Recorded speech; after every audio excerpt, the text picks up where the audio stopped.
সুখবর দিলেন Brazil coach Dorival. বিশ্বকাপ বাছাই পর্বের ম্যাচ দিয়ে দীর্ঘদিন পর মাঠে ফিরতে যাচ্ছেন নেইমার, রিচার্লিসন, ক্যাসিমেরো এবং গোলকিপার অ্যাডারসন। কোপা আমেরিকায় ব্রাজিল কোচ দরিভাল চেষ্টা করেছিলেন তরুণদের নিয়ে এগিয়ে যাবার, কিন্তু তরুণরা তার সে চেষ্টার গুড়ে বালি দিয়ে দিয়েছেন।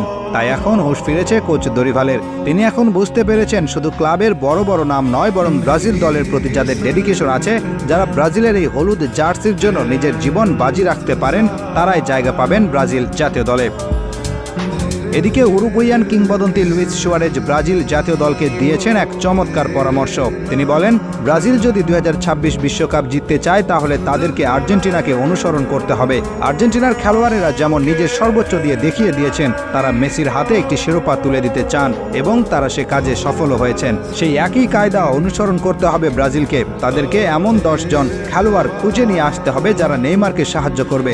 10 জন খেলোয়াড় যদি এমন তৈরি করতে পারে তাহলে বাকি কাজ নেইমার একাই করে ফেলতে পারবে। এসব কিছু মাথায় রেখেই ব্রাজিল কোচ দরিভাল তার নেক্সট মিশনে মাঠে নামার আগে দলে ডাক দিয়েছেন নেইমারকে। নেইমার ছাড়া এই ব্রাজিল দলের যে আপাতত কোনো মুক্তি নেই তা বুঝতে পেরেছেন কোচ দরিভাল। তাই এবার তিনি দলে ডেকেছেন এই ব্রাজিলিয়ান প্রিন্সকে। প্রিন্স নেইমারের পাশাপাশি দলে জায়গা পাবার সম্ভাবনা দেখা দিয়েছে রিচার্লিসনের জন্যেও। রিচার্লিসন ক্লাবে যেই খেলুক না কেন, ব্রাজিল দলে তার ডেডিকেশন নিয়ে কোনো প্রশ্ন তুলতে পারবে না কেউ।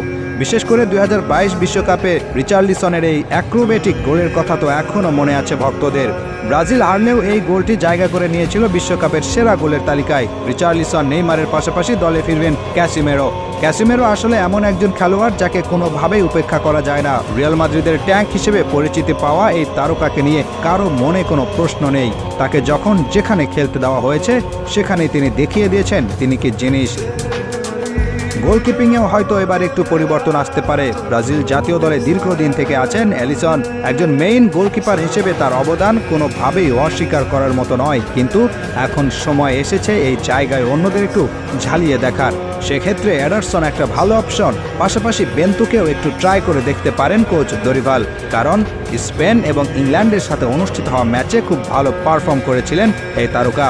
মোট কথা, ব্রাজিল কোচ দরিভালের মাথায় এখন একটাই প্ল্যান, আর সেটা হলো ব্রাজিল দলকে তাদের পূর্বের জায়গায় নিয়ে যাওয়া। তবে এক্ষেত্রে তাকে আগে যেটা নিশ্চিত করতে হবে সেটা হলো ব্রাজিল দলের প্রতি যাদের ডেডিকেশন আছে শুধুমাত্র তাদেরকেই দলে নিতে হবে। শুধু একে তাকে দলে নিয়ে লাভ নেই।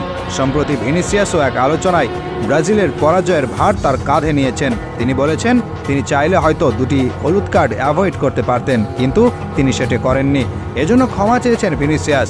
আশা করা যায় ভিনি, রদ্রিগোর মতো তরুণদের সাথে নেইমার, ক্যাসেমিরোর মতো অভিজ্ঞ তারকারা যখন খেলতে নামবেন তখন ভালো কিছু অবশ্যই হবে।